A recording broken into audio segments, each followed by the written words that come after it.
Hello viewers, ஒரு குட்டி recap பார்த்துட்டு எபிசோட்குள்ளே போயிடலாம். இங்கே நம்ம ராணிக்கு பழைய ஞாபகங்கள் எல்லாமே திரும்பி வந்துடுது. ராஜாவும் அவருடைய ட்ரெஸ்ஸை மாற்றிட்டு எங்கோ போகிறதுக்காக ரெடி ஆகிட்டுருக்காரு. வாங்க இன்றைக்கி என்ன நடக்குதுன்னு பார்த்துடலாம். நம்ம ராஜா யாருக்கும் தெரியாமல் சண்டை பயிற்சியில் ஈடுபட்டுட்டு இருப்பார். எப்பத்தையும் விட இன்றைக்கி ரொம்ப ஆக்ரோஷமாகவே அவர் சண்டை போடுவார். அதை பார்த்தா ராஜாவோட ஃப்ரெண்டு ஏன் இன்றைக்கி இவ்வளோ கோபமாக இருக்கேன் அப்படின்னு கேட்பாரு. அதுக்கு ராஜா சொல்லுவார், நம்ம ராணியோட கசினுக்கு நம்ம மேலே எல்லாம் சந்தேகம் வந்துருச்சு, இனிமேல் நம்மளுக்கு டைம் இல்லை, நம்ம சீக்கிரமாக செயல்படணும் அப்படின்னு சொல்லிட்டு அவங்க சண்டை பயிற்சி முடிச்சுட்டு வருவாங்க. அவங்க மேலே யாருக்குமே சந்தேகம் வரக்கூடாது அப்படிங்கிறதுக்காக வழியில் இருக்கிற ஒரு முயல் குட்டியும் எடுத்துகிட்டு வந்துட்டு நாங்கள் வேட்டைக்கு போய் முயல் பிடிச்சிட்டு வந்தோம் அப்படின்னு சொல்லி போய் சொல்லிடுவாங்க. நம்ம மினிஸ்டரும் நம்ம ராஜா கிட்ட பேசிகிட்டு இருப்பார். உங்களோட வேட்டையெல்லாம் இன்றைக்கி நல்லபடியாக முடிஞ்சுதா அந்த மாதிரி பேசிட்டு ராணிக்கு சுய நினைவு வந்துடுச்சு அப்படின்னு சொல்லுவார். அதை கேட்ட ராஜா ரொம்ப சந்தோஷம் அடைஞ்சிட்டு சரி நான் உடனே போய் ராணியை பார்க்குறேன் அப்படின்னு கிளம்புவார். நம்ம ராஜாவோட பிரதர் நானும் கூட வரேன் அப்படிம்பாரு. இல்லை நீ இங்கேயே இருந்து அரண்மனையில் நடக்கிற விஷயங்களை கவனிச்சிக்கோ, நான் ராணியை போய் பார்த்துட்டு நம்ம முக்கியமாக தேடிட்டு இருக்கிற டாக்குமெண்ட் ராணியோட அப்பா கிட்ட தான் இருக்கும், அதை பற்றியும் நான் எப்படியாவது தெரிஞ்சுக்கிட்டு வரணும், அதுக்காக தான் நான் முக்கியமாக கிளம்புறேன் அப்படின்னு சொல்லிட்டு பேலஸ்லேருந்து அவசரமாக கிளம்பி போயிடுவார்.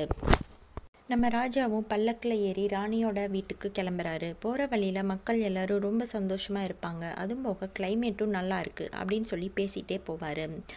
வழியில் ஒருத்தர் கையில் வச்சுருக்கிற பூச்செண்டு நம்ம ராஜாவோட பல்லக்கிலேயே நேராக விழுகுது. இங்கே ராணியும் அவங்களுடைய வேலையாள்கிட்ட பேசிகிட்டு இருக்காங்க. ராணி அவங்களுடைய மியூசிக்கல் இன்ஸ்ட்ருமெண்ட்டை ப்ளே பண்ணிகிட்ருப்பாங்க. அப்போ அவங்க சொல்லுவாங்க, உங்களுக்கு மெமரி மட்டும் திரும்பி வரல, உங்களோட டேலண்ட்ஸும் திரும்பி வந்துருச்சு அப்படின்னு. ராணி அதுக்கு பயங்கரமாக ஷாக் ஆகிடுவாங்க. என்ன இது, நாம் இப்போ குயின் மாதிரியே யோசிக்க ஆரம்பிக்கிறோம், இதெல்லாம் நடக்கக்கூடாதே, நம்மளோட வாய்ஸ் கூட மாறிடுச்சே அப்படின்னு சொல்லி அவங்க ரொம்பவே யோசிச்சுட்டு இருக்கும்போது இந்த சைடு பார்த்திங்கன்னா அந்த பணக்கார வீட்டு பையன் இழந்த மதரை ரொம்ப சோகமாக சுற்றிக்கிட்டு இருப்பான். அந்த அரண்மனையே அவனுக்கு வெறிச்சோடி இருக்கும். அவனுக்கு என்னன்னே புரியாது. அப்போ தான் அவனுக்கு தோணும், அவன் எங்கே பார்த்தாலும் எல்லா இடத்துலையுமே ராணி இருப்பாங்க. இன்றைக்கி அவன் ராணியை ரொம்ப மிஸ் பண்ணி இருப்பான். என்னன்னே புரியாமல் அங்கேருந்து நேராக கிளம்பி நம்ம குயினோட கசின் கிட்ட போவான். போய் எனக்கு என்னன்னே தெரியல, எனக்கு ஏதோ பிரச்சனை இருக்குது, எனக்கு நடக்கிறத உங்ககிட்ட சொல்லணும் அப்படின்னு சொல்லிட்டு அவன் சொல்லுவான். நான் ராணியை லவ் பண்ணுறேன்னு நினைக்கிறேன், அவங்க என்னை விட வயசில் பெரியவங்க, அவங்க இந்த நாட்டுக்கே இளவரசி, கல்யாணமானவங்க, அப்படி இருந்தும் எனக்கு ஏன் இப்படி தோணுச்சுன்னே எனக்கு புரியல அப்படிங்கும்போதே அதை கேட்டுட்டு கசினுக்கு பயங்கரமாக கோவம் வருது.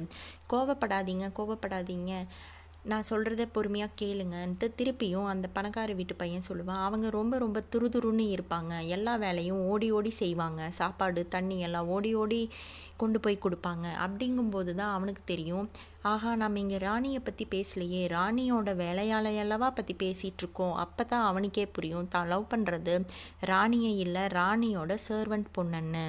அதை கேட்டுட்டு அவனுக்கே பயங்கரமாக ஷாக் ஆயிரும். நம்ம கசினோட அப்பாவும் அப்போ தான் கசினை மீட் பண்ணிவிட்டு கிளம்பியிருப்பார். இன்றைக்கி இன்னர் கோட்டை பார்க்க வேண்டிய வேலை என்னுடையது, ஏன்னா ராஜா இல்லை, அவர் ராணியை பார்க்க போயிட்டாருன்னு சொல்லியிருப்பார். இங்கே நம்ம செகண்ட் குயினை காமிப்பாங்க. அவங்க ஏதோ ஒரு புக்கை எடுத்து ரொம்ப நேரமாக பார்த்துக்கிட்டு இருப்பாங்க. அப்போ நம்ம ராஜாவோட பிரதர் கரெக்டாக வருவார். அவர் சொல்லுவார், ராஜா இந்த மாதிரி குயின் முழிச்சிட்டாங்கன்னு சொல்லி அவங்கள பார்க்க போயிட்டாங்கன்னு. உடனே நம்ம செகண்ட் குயினும் அவசரமாக அங்கேருந்து கிளம்பிடுவாங்க. இங்கே பார்த்திங்கன்னா நம்ம சின்ன மகாராணி யாருக்கும் தெரியாமல் ஒருத்தரை ரகசியமாக போய் சந்திக்கிறாங்க. அவர்கிட்ட எனக்கு குயின் தலையில் போடுற அந்த ஹேர் கிளிப் வேணும், இன்னொன்னும் வேணும் அப்படின்னு சொல்லி பேசிகிட்டு இருப்பாங்க. அதுக்கு அவர் சொல்லுவார், அது ராணியாக வரவங்க மட்டும்தான் அதையே யூஸ் பண்ணணும், மித்தவங்களுக்கு தர முடியாதே அப்படின்னு. அதுக்காக தான் நான் உங்களை தேடி வந்தேன், அது எனக்கு தேவைப்படுது அப்படின்னு சொல்லி அதை கேட்டு வாங்குவாங்க. நம்ம ராஜாவோட ஃப்ரெண்டு போர் வீரர்களுக்கு துப்பாக்கி சுடுறதை பற்றி பயிற்சி கொடுத்துட்டு இருப்பார். நம்ம எல்லாரும் உருவத்தில் வேறுபட்டு இருக்கிறோம், ஆனால் நம்மளுக்கு கண் பார்வை தான் முக்கியம், நாம் நினச்சா ஒருத்தங்களை வாழ வைக்கவும் முடியும், சாகடிக்கவும் முடியும் அப்படின்னு பேசி எல்லாத்தையும் நல்லா ட்ரைனிங் கொடுத்துட்ருப்பாரு. நம்ம ராணி ரொம்ப யோசிச்சுக்கிட்டு இருப்பாங்க. இப்போவே நம்ம எதிரியோட வம்சத்தை நம்ம கண்டுபிடிச்சி அழிச்சிட்டோன்னா நம்ம செஃப் ஆகி நம்ம உலகத்துக்கு திரும்பி போகும்போது நம்மளுக்கு எதிரியே இருக்க மாட்டாங்கன்னு. அதுக்கு நம்ம அதிகாரத்தில் இருக்கணும், நம்ம எப்படியாவது திரும்பியும் குயின் ஆயிடணும்னு சொல்லி அவங்களுடைய வேலையாள்கிட்ட கேட்பாங்க. நான் எப்படி திருப்பியும் குயின் ஆகிறது, உங்களுக்கு சீக்கிரமாகவே ஒரு பிரின்ஸ் பிறந்தா அப்புறம் நீங்கள் தான் குயின்னு. உடனே நம்ம ராணி யோசிப்பாங்க, இங்கே இருக்கிற எல்லாத்தையும் நம்ம போய் பெரிய மகாராணிக்கு கிஃப்டாக கொடுக்கலாம் அப்படின்ட்டு இங்கே இருக்கிறது எல்லாத்தையும் பேக் பண்ணுங்கள், நம்ம இன்றைக்கே அரண்மனைக்கு திரும்பி போகலான்னு சொல்லிக்கிட்டு இருக்கும்போதே வேலையாள் வந்து சொல்லுவாங்க, உங்களை பார்க்கறதுக்காக ராஜா வந்திருக்காருன்னு. நம்ம ராணியும் வந்து கிளம்பி போய் நம்ம ராஜாவை பார்க்குறாங்க. நம்ம ராஜா கையில் இருக்கிற பூங்கொத்தை ராணிக்கிட்ட கொடுத்து, வர வழியில் நானே தான் இதை பறிச்சுட்டு வந்தேன்னு சொல்லுவார். ஆனால் நம்ம ராணி அதையை நம்பாமல், நீ பறிச்சியான்னு சொல்லி எப்பவும் போல் நம்ம ராஜா கிட்ட வாக்குவாதம் பண்ணி சண்டை கட்டுறாங்க. அப்போது நம்ம ராணியோட அப்பா கீழே வந்து ராஜாவுக்கு சல்யூட் பண்ணிட்டு, வாங்க வீட்டுக்குள்ளே போகலாம் அப்படின்னு சொல்லி கூப்பிட்டு போகிறாரு.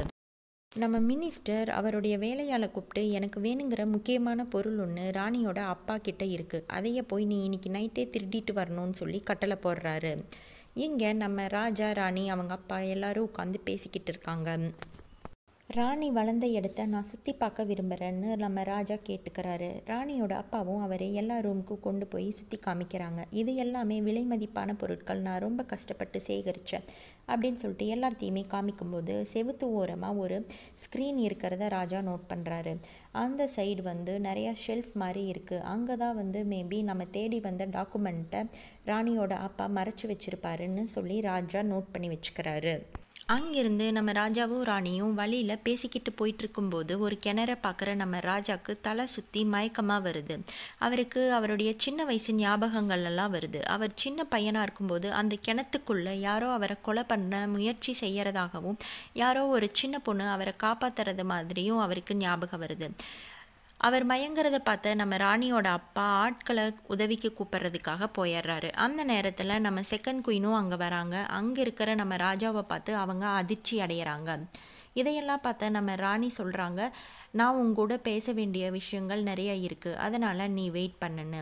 அங்கிருந்து நம்ம ராஜாவை நம்மளுடைய ராணியோட அப்பா தனியாக ஒரு ரூமுக்கு கூட்டிகிட்டு போயிட்டு அவர்கிட்ட கேட்குறாரு, உங்களுக்கு சின்ன வயசு ஞாபகங்களெல்லாம் மறந்துருச்சுன்னு சொல்லி சொன்னாங்க, அது உண்மை தானே அப்படின்னு.